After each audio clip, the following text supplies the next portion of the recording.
Assalamualaikum warahmatullahi wabarakatuh.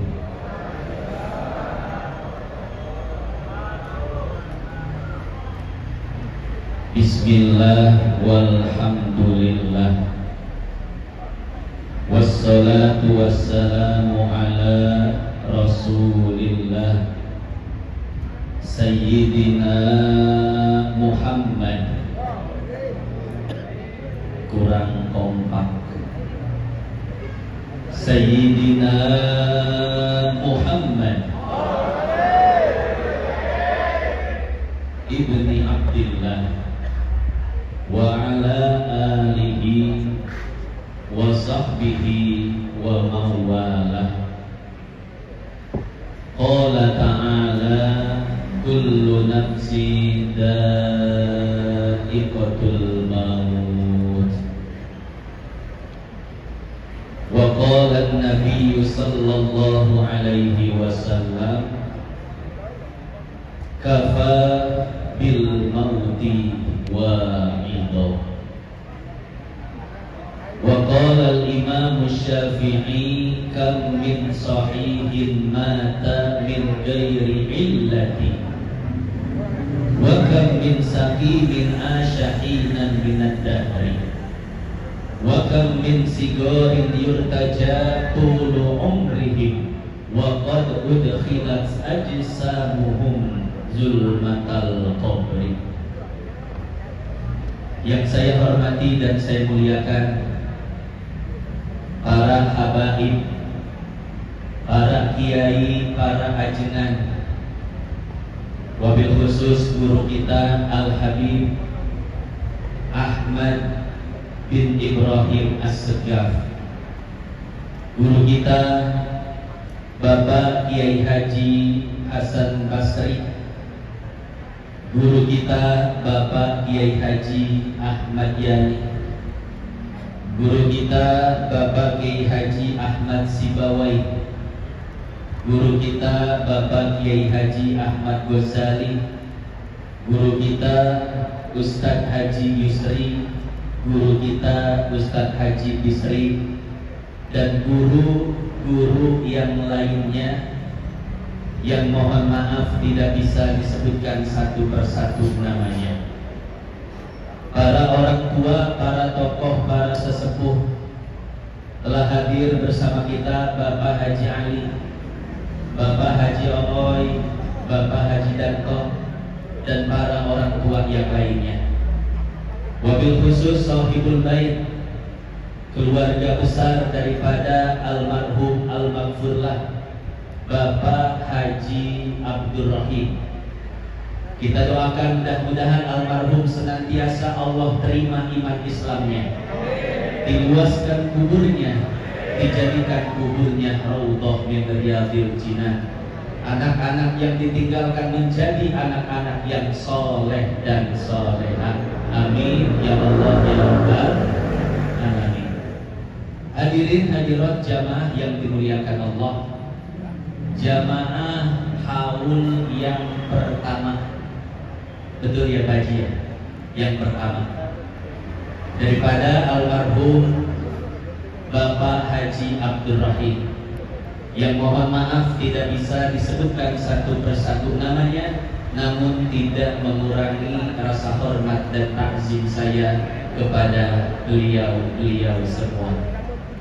Hadirin hadirat jamaah yang dimuliakan Allah, hari ini adalah hari Jumat malam Sabtu, tanggal 13 Februari tahun 2026. Itu tanggal Masehinya. Tanggal Hijriahnya kira-kira tanggal berapa Bapak Ibu? 26 Sya'ban. Artinya apa? Artinya tidak sampai satu pekan kita akan memasuki bulan suci Ramadan. Kalau Muhammadiyah sudah memastikan bahwa awal Ramadan akan jatuh pada hari Rabu, Jadi Muhammadiyah itu puasanya fix hari Rabu. Sementara pemerintah dan NU itu belum bisa memastikan apakah awal Ramadan itu Rabu ataukah Kamis. Oleh karenanya nanti di hari Selasa petang akan diadakan sidang isbat pemantauan hilal. Jika hilal terlihat di malam tersebut, maka hari Rabu adalah awal Ramadan. Tapi kalau hilal tidak terlihat, maka awal Ramadan adalah hari Kamis. Kira-kira kita mau ikut mana nih Bapak Ibu? Mau ikut NU atau mau ikut Muhammadiyah? Katanya Bim yang mau ikut yang puasanya belakangan, tapi lebarannya duluan. Mencleng istiqomah ya. Kalau dari awal NU lebarannya, dari awal Muhammadiyah lebarannya. Jangan kayak paling cepet ya. Hadirin jamaah yang dimuliakan Allah, NU menggunakan metode Ru'yatul Hilal, sementara Muhammadiyah menggunakan metode hisab. Kira-kira dari dua metode ini mana yang benar? Dua-duanya benar. Coba lihat di dalam hadis yang diriwayatkan oleh Imam Bukhari dan Imam Muslim. Kata Nabi, sumu liru'yatihi wa aftiru liru'yatihi.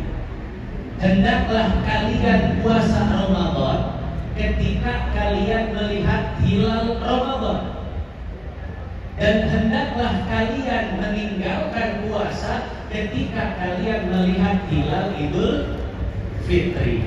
Ini namanya metode ru'yah, melihat hilal, dan ini digunakan oleh pemerintah dan NU. Walaupun sebetulnya yang digunakan metode gabungan nantinya, multidimensi. Nah, kata Nabi, fa'in humma alaikum, kalau seandainya langit berawan sehingga kalian tidak bisa melihat hilal, kata Nabi, faqdurulah, maka perkirakanlah hilal tersebut dengan cara menghitung posisinya. Inilah yang disebut dengan metode hisab. Ini dijelaskan oleh Syekh Yusuf Al-Qardawi di dalam kitabnya Al-Fatawa Al-Asriyah, atau kitab fikih klasiknya dijelaskan pula oleh Syekh Abu Bakar Syarh di dalam kitabnya I'anatul Talibin, hasyiah daripada Fathul Mu'in. Hadirin sidang Jumat yang dimuliakan Allah, yang ingin saya jelaskan adalah bahwa metode penetapan awal Ramadan dan metode penetapan Idul Fitri hanya ada dua saja, yaitu metode Ru'yatul Hilal dan metode hisab. Tidak ada metode yang lainnya. Barang siapa yang menggunakan metode yang lainnya, apalagi metode yang tidak bisa diverifikasi secara empiris, tidak bisa dipertanggungjawabkan secara logis. Contoh, ada orang ngaku mimpi ketemu Nabi. Oh Ustadz, semalam saya mimpi ketemu Nabi. Kata Nabi, puasa yang benar itu Selasa. Muhammadiyah Rebo, pemerintah itu Kamis misalkan, kata dia Selasa. Saya mimpi ketemu Nabi, Pak Ustadz, kira-kira percaya jangan? Jangan. Bukannya kita tidak percaya dengan bermimpi ketemu Nabi. Mimpi ketemu Nabi adalah ru'yah hak, mimpi yang benar. Di dalam Sahih Bukhari disebutkan, man ro'ani fil manam faqad ro'ani. Barang siapa yang melihatku di dalam mimpi, maka sungguh dia telah benar-benar melihatku. Fa inna syaitan la yatamatsalu bi, karena sesungguhnya setan tidak bisa menyerupai diriku.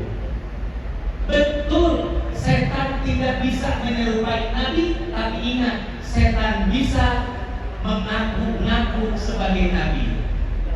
Tiba-tiba setan datang dalam mimpi, pakai imamah putih, jenggot tebal, pakai jubah, pakai tongkat. Datangnya sama orang awam yang tidak pernah mempelajari sifat-sifat dan fisik Nabi, tidak pernah mempelajari Asy-Syama'il Al-Muhammadiyah, tidak pernah mempelajari Al-Mawahib Al-Laduniyah, tidak pernah mempelajari Muhammad Insanul Kamil. Orang awam didatangi oleh sosok seperti itu, mengaku sebagai Nabi, kira-kira percaya atau enggak? Semalam saya ketemu Nabi, gacor. Belajar tentang Nabi tidak, tapi dia mengaku bertemu dengan Nabi Sallallahu Alaihi Wasallam. Ya, hati-hatilah, karena yang berhak menentukan apakah yang datang itu Nabi atau bukan adalah orang-orang soleh yang telah mempelajari bagaimana ciri-ciri fisik Nabi dan bagaimana akhlaknya baginda Nabi besar Muhammad. Dulu di Jawa ada satu pengajian sholawat, namanya sholawat Ahmadiyah. Jamaah sholawat Ahmadiyah ketika membaca sholawat itu maka semuanya menangis. Kenapa? Karena mereka mengaku ketika membaca sholawat itu maka turun sosok dari langit berwarna putih, sangat tampan dengan janggut yang begitu berkarat dan indah. Mereka menangis. Kenapa? Karena mereka menyangka itu adalah baginda Nabi besar Muhammad Sallallahu Alaihi Wasallam. Menangis. Akhirnya Kiai Maksum penasaran, bener nggak nih yang datang di jamaah sholawat Nabi? Kiai Maksum ikut nimbrung, dibacalah sholawat Ahmadiyah, betul Pak. Tiba-tiba turunlah sosok dari atas langit, serba putih, tampan, jenggot rapi, berpakaian paras ulama. Semua jamaah menangis ketika itu, kecuali Kiai Maksum. Kiai Maksum yang tadinya duduk berdiri. Sini ente, turun. Sini turun. Siapa ente? Oh, Kiai yang tadinya hebat nih, yang tadinya berkarisma wibawa, Kiai katanya. Siapa Anda? Saya adalah jin dari Suriah yang bernama Muhammad. Kenapa engkau datang? Lah saya dipanggil-panggil oleh jamaah Kiai. Saya dipanggil-panggil, saya datang katanya. Ya, mulai sekarang engkau jangan datang lagi, umat bisa sesat. Pergi engkau. Itu Pak jamaah yang tadi nangis melihat dia sekarang bengong. Ternyata selama ini kita diprank sama jin Suriah. Ya. Akhirnya jamaah itu dibubarkan oleh Kiai Maksum. Ya. Nah, jadi ketika mendapatkan mimpi yang aneh-aneh, mendapatkan mimpi didatangi sosok, yang mana sosok itu mengaku malaikat, mengaku Nabi, bahkan mengaku Allah, jangan terlebih dahulu dipercaya sebelum kita mengkonfirmasinya lewat hadis-hadis Nabi yang telah disusun oleh para ulama. Karena di dalam kitab-kitab para sufi ini banyak terjadi. Syekh Abdul Qadir mengalami itu, para ahli aulia, para ahli tarekat, semua banyak yang mengalami hal-hal tersebut. Tapi mereka tidak terkecoh. Kenapa? Karena mereka sudah dibekali dengan ilmu syariat. Jadi tidak benar kalau ada orang yang tiba-tiba mengaku ketemu Nabi, kata Nabi puasa besok, Lebaran besok, gak bisa dipercaya. Ya, kenapa? Orang yang mengaku-ngaku, apalagi ngakunya di YouTube, ngakunya di media sosial, biasanya tukang bohong. Orang yang benar-benar bermimpi melihat Nabi, pasti dia tidak akan bercerita kepada siapapun. Karena bermimpi bertemu Nabi, ibarat menemukan mutiara yang sangat berharga. Kita nemu mutiara harganya miliaran, kira-kira dikasih tahu orang nggak? Bahaya Pak. Ada yang mau merampok, ada yang mau bunuh kita, ada yang mau ngambil mutiara itu. Sama dengan ketika bertemu dengan Nabi. Ketika bertemu dengan Nabi, maka orang yang bertemu, orang yang melihatnya di dalam mimpi akan menyembunyikan serapat-rapat. Kenapa? Karena ini adalah sesuatu yang sangat berharga. Pernah lihatlah orang yang sesungguh mimpi, yang ngaku ketemu Nabi di TV One loh, pernah ngomong orangnya. Tapi ya, saya ke mobil, Nabi ngikutin saya. Saya mau tidur, Nabi ngikutin saya. Jangan percaya dengan orang-orang yang ngacok seperti itu. Yang kedua, jangan percaya dengan orang yang mengatakan menetapkan hukum dengan metode ilham. Tahu ilham apa? Ada orang yang mengatakan saya mendapatkan ilham dari Allah bahwasanya puasa tanggal sekian, Idul Fitri tanggal sekian. Kira-kira kejadian atau enggak? Di tahun lalu kita lihat video Pak, ada orang yang sudah sholat Idul Fitri seminggu sebelum pemerintah sholat Idul Fitri. Betul ya? Hari Jumat. Diwawancara, Pak Ustaz, kenapa Pak Ustaz Idul Fitri sekarang?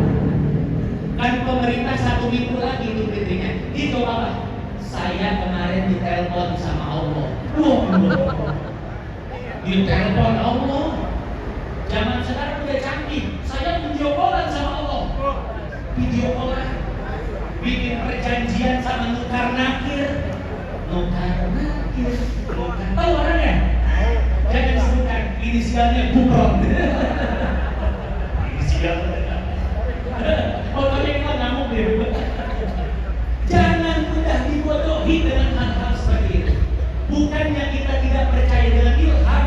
Ilham itu salah satu sumber ilmu yang Allah berikan pada hamba-hambanya yang terpilih. Tapi ketika ilham digunakan untuk menetapkan hukum, itu yang tidak bisa dipercaya. Lihat di dalam kitab Al-Wajiz fi Usulil Fiqhil Islami yang dikarang oleh Syekh Ad-Duktur Muhammad Hasan Hindu. Orangnya masih hidup, umurnya 82, orang Suriah, punya sekolah tinggi di Cianjur. Namanya Sekolah Tinggi Agama Islam Imam Syafi'i. Ya, saya punya banyak teman di sana. Beliau punya sekolah tinggi di sana. Aktivitas sekarang ngajar di Indonesia, Singapura, Jerman. Saya punya salah satu kitabnya Al-Wajiz fi Usulil Fiqh Islam. Beliau mengatakan salah satu al-adillah al-mardudah, dalil yang tertolak tidak bisa digunakan sebagai sumber penerapan hukum apa? Yaitu al-ilham. Ilham. Kata beliau, kami tidak mengingkari adanya ilham. Ilham itu benar ada, diberikan oleh Allah Subhanahu wa taala kepada hamba-hamba pilihannya. Tapi ilham itu sifatnya ambigu. Ilham itu tidak jelas sumbernya. Al-Imam Ad-Dabusi di dalam kitabnya Takwimul Adillah beliau mengatakan bahwa sumber ilham ada 4. Terkadang ilham berasal dari Allah, terkadang ilham berasal dari malaikat, terkadang ilham berasal dari iblis, setan, dan terkadang ilham berasal dari bisikan nafsu. Sesuatu yang tidak bisa diverifikasi kebenarannya, kata beliau, tidak bisa dijadikan sebagai sumber penetapan hukum. Nah, jadi seperti itu. Ada orang yang katanya kasyaf, ada orang yang katanya jangan dipercaya. Karena penetapan awal Ramadan dan penetapan Idul Fitri metodenya cuma 2. Metode ilmiah, metode ru'yatul hilal, dan metode hisab. Makanya hadirin jamaah yang dimuliakan Allah, agar kita tidak mudah terjebak dengan hal-hal seperti ini. Orang-orang yang ngaku ahli tarekat, orang-orang yang ngaku ahli tasawuf, maka hal terpenting, bekal paling utama adalah bekal ilmu. Hadir di majlis-majlis ilmu. Lihat di dalam Qawaid At-Tasawuf, Al-Imam Ibnu Ajibah mengatakan bahwa tidak diperkenankan mempelajari tasawuf melainkan tasawuf tersebut dikawal dan diiringi oleh ilmu syariat. Kemudian beliau menukil kalam Imam Malik. Apa kata Imam Malik? Man tasawwafa wa lam yatafaqqah faqad tasawuf. Barang siapa yang mempelajari tasawuf, ikut-ikutan thariqah, banyak-banyak zikir, banyak khalwat, akan tetapi tidak mempelajari ilmu fikih, ilmu syariat, bisa jadi dia jatuh dalam ranah zanadiqah, ranah kekufuran, ranah kemurtadan. Hati-hati. Gimana nggak murtad? Itu Allah. Gimana nggak murtad? Mau menentukan akhir dan lain sebagainya. Ya. Kemudian yang terakhir, sebelum kita memasuki bulan suci Ramadan, maka pesan saya satu, persiapkan diri kita dengan ilmu. Kenapa dengan ilmu? Ibnu Ruslan di dalam surat bait ke-9 mengatakan, wa kullu man bi ghairi ilmin ya'malu amaluhu mardudatun lah. Setiap orang beramal beribadah tanpa ilmu, amalnya tidak akan diterima, tertolak, tidak berlaku di hadapan Allah Subhanahu wa taala. Orang berwudu tanpa ilmu, wudunya tidak sah. Orang sholat tanpa ilmu, sholatnya tidak sah. Orang puasa tanpa ilmu, puasanya juga tidak sah. Lihat di dalam hadis riwayat Imam Bukhari, kata Nabi, wailun lil aqabi minan nar. Celakalah bagi tumit-tumit kaki yang tidak terbasuh air wudu. Di akhirat nanti ketika melewati sirat, dia akan tergelincir masuk ke dalam api neraka. Orang wudu Pak, tapi masuk neraka. Gimana ceritanya? Betul. Orang wudu, orang sholat, tapi neraka kata Nabi. Kenapa? Karena wudunya tidak sah. Kenapa wudunya tidak sah? Karena tidak tahu ilmu. Di dalam kitab Al-Musannaf yang dikarang oleh Al-Imam Ibnu Abi Syaibah, kata Nabi, karena rajulun yusolli sittina sana wa lam tuqbal lahu shalah.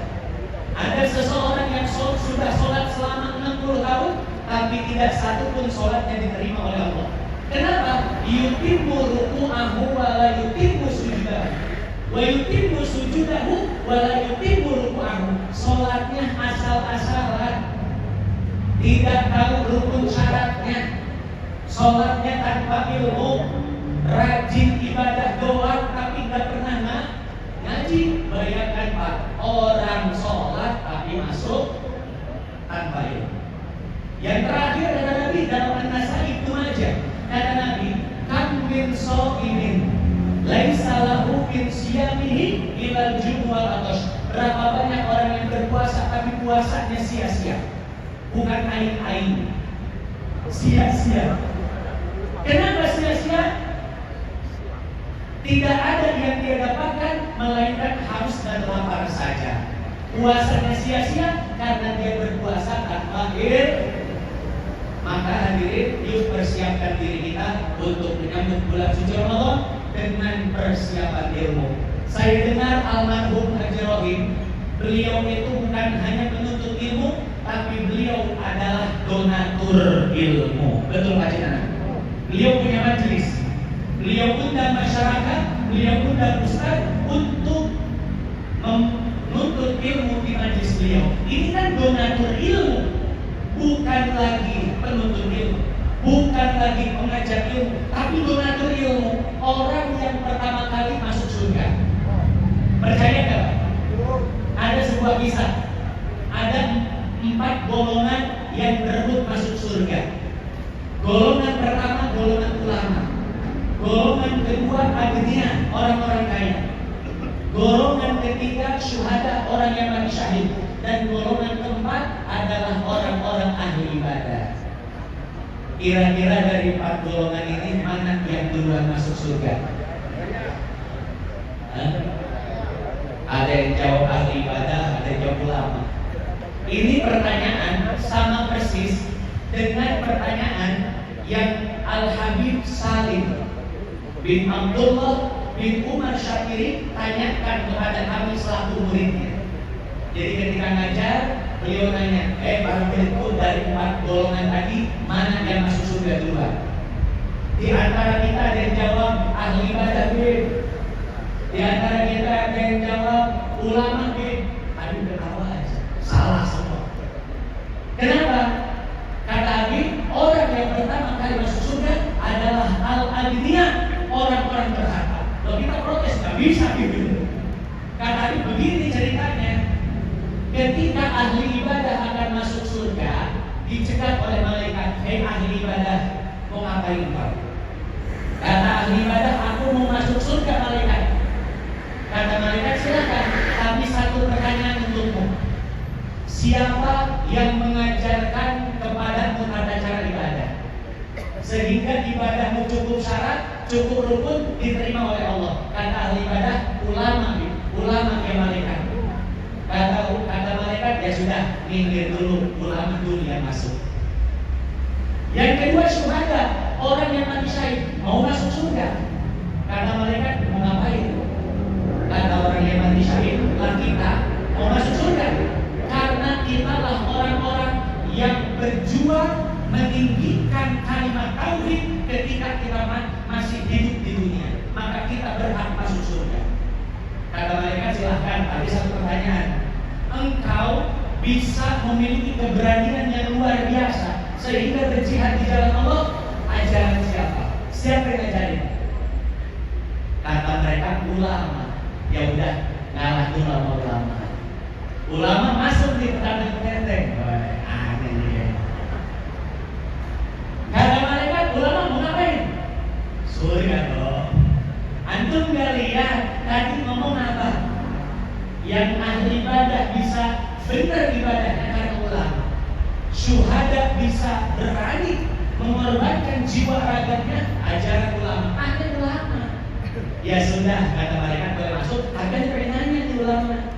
Waktu antum masih belajar, masih jadi santri, kira-kira siapa yang biayai? Nerah ulama asal itu. Anda lupa dia yang beli kita, dia yang ngasih ongkos tiap bulan, dia yang ngedukung Anda buat belajar jauh. Akhirnya, ya sudah, wahai orang-orang kaya, silakan masuk surga. Mudah-mudahan almarhum Haji Rohim termasuk dalam cerita daripada yang cerita yang dibawakan oleh guru kita Al Habib Salim bin Abdullah bin Umar Asy-Syafiri.